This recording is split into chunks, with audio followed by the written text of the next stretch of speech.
دوستوں، سواگت ہے آپ کا اپنے YouTube channel A S studio series پر۔ آج ہم جانیں گے مغل سلطنت کے ایسے طاقتور بادشاہ کے بارے میں کہ جن کے اتہاس کو کافی زیادہ توڑ مروڑ کر بیان کیا جاتا ہے۔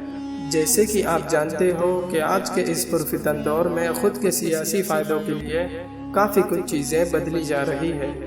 ایسے ہی ایک بہت طاقتور مغل بادشاہ کہ جن کو ظالم اور بہت سارے ہندوؤں کا قاتل بتایا جاتا ہے، ان کا نام ہے اورنگزیب عالمگیر۔ اورنگزیب عالمگیر کو بھارت میں کٹروادی اور ہندو ویرودھی بادشاہ کے روپ میں دکھایا جاتا ہے۔ تو آئیے ہم اتہاس کے پنوں کو پلٹ کر دیکھتے ہیں کہ اورنگزیب عالمگیر کے بارے میں اتہاس کیا کہتا ہے۔ بات اس دور کی ہے کہ جب اورنگزیب عالمگیر مغل سلطنت کے شہنشاہ بن گئے تھے۔ ان کے دور حکومت میں ہمیں یہ پتہ چلتا ہے کہ ہندوستان کی سرحدیں کافی تیزی سے پھیل رہی تھی۔ دنیا کے طاقتور سلطنتوں میں ہندوستان کا نام بھی لیا جانے لگا تھا۔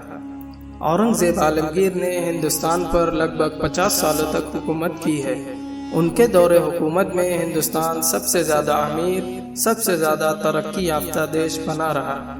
آپ کو جان کر حیرانی ہوگی کہ ہندوستان کا سکہ پوری دنیا میں سب سے مہنگا سکہ تھا۔ اورنگزیب بادشاہ نے اپنے دور حکومت میں کافی ساری لڑائیاں لڑی تھی اور ان کے پاس اس وقت کے سب سے طاقتور ہتھیاروں کا ذخیرہ تھا۔ یہاں تک کہ انہوں نے توپوں کو بھی نجات کر لیا تھا تاکہ وہ دنیا کے سب سے طاقتور سلطنت کو بنا سکے۔ اورنگزیب عالمگیر کے رہتے انگریزوں کی ہمت نہیں ہوئی کہ وہ ہندوستان پر قبضہ کرنے کے بارے میں سوچ سکے۔ اورنگزیب عالمگیر کو ہندو ویرودھی بادشاہ کہا جاتا ہے، جبکہ ان کے دربار میں ہندوؤں کی تعداد لگ بھگ 35% رہی اور ان سے پہلے کسی بھی مغل بادشاہ کے مغل دربار میں اتنے فیصد ہندو کبھی نہیں رہے۔ انہوں نے ہندو پنڈتوں کے لیے پینشن کا بھی انتظام کیا تھا۔ آپ کے بارے میں یہ بھی بتایا جاتا ہے کہ آپ نے ہندو عوام پر جبراً جزیہ ٹیکس لاگو کر دیا تھا، کیونکہ آپ جبراً لوگوں کو مسلمان بنانا چاہتے تھے۔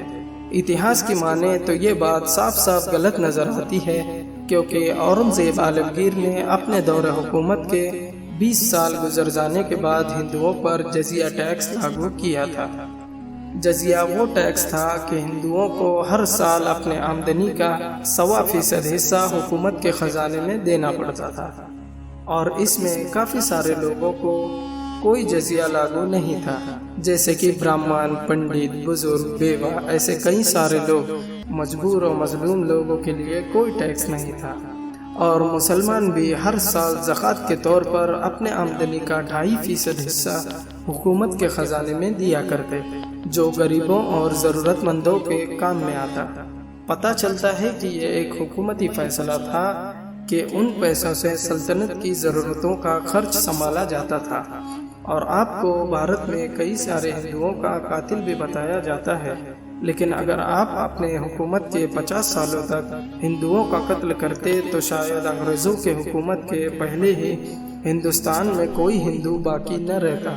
اتہاس کے کئی لوگوں کا کہنا ہے کہ یہ انگریزوں کی سازش تھی کہ عوام مغل سلطنت کو اپنا دشمن سمجھے، اس لیے ایسے بہت سارے جھوٹ عوام میں پھیلائے گئے اس دور میں جبکہ اورنگزیب عالمگیر کی موت ہو چکی تھی۔ اتہاس میں ایسی کئی باتیں پتہ چلتی ہے کہ آپ نے مندروں میں بہت سارا دان کیا تھا، آپ نے مندروں کے ضرورتوں کا خیال کس طریقے سے رکھا، ان کی ضرورتوں کو کیسے پورا کیا، اور آپ نے کون کون سی مندروں کو تحفے بھی دیے۔ بے شک اس میں کوئی دو رائے نہیں ہے کہ اورنگزیب عالمگیر نے مندروں کو توڑا ہے۔ ساتھ ہی اتہاس میں یہ بھی پتہ چلتا ہے کہ آپ نے مسجدوں کو بھی توڑا ہے۔ اس کے پیچھے کوئی مذہبی کارن نہیں تھا، بلکہ وہاں پر ہو رہے غلط کاموں کی وجہ سے ایسا کیا گیا۔ اورنگزیب عالمگیر ایسے بادشاہ تھے کہ جو قرآن پاک کے حافظ رہے۔ وہ اسلام کے ہر چھوٹے بڑے حکم کو ماننے والوں میں سے تھے، سنی اور صوفیزم پر چلنے والوں میں سے تھے۔ ان کے بارے میں یہ بھی بہت مشہور و معروف ہے کہ سلطنت کے مال میں سے وہ خود پر کبھی کوئی خرچ نہیں کرتے۔ وہ اپنے خود کے خرچوں کے لیے ٹوپیاں سلتے اور قرآن پاک کے نسخوں کو لکھ کر اسے ہدیہ کر دیتے۔ اور بھی کئی ایسی جانکاریاں ہیں کہ جو بتاتی ہے کہ اورنگزیب عالمگیر کے چھوی کو کس طرح بگاڑا گیا ہے، اور اس کے سارے ثبوت اتہاس کاروں کے پاس موجود ہے۔ آج کے لیے اتنا ہی۔ ایسے ہی امیزنگ اور ہسٹوریکل ویڈیوز کو دیکھنے کے لیے ہمارے چینل کو سبسکرائب کرنا نہ بھولیں اور بیل آئیکن کو آل پر سیٹ کر دیں تاکہ آپ کو ہمارے لیٹسٹ ویڈیوز کے نوٹیفیکیشن جلد سے جلد مل سکے۔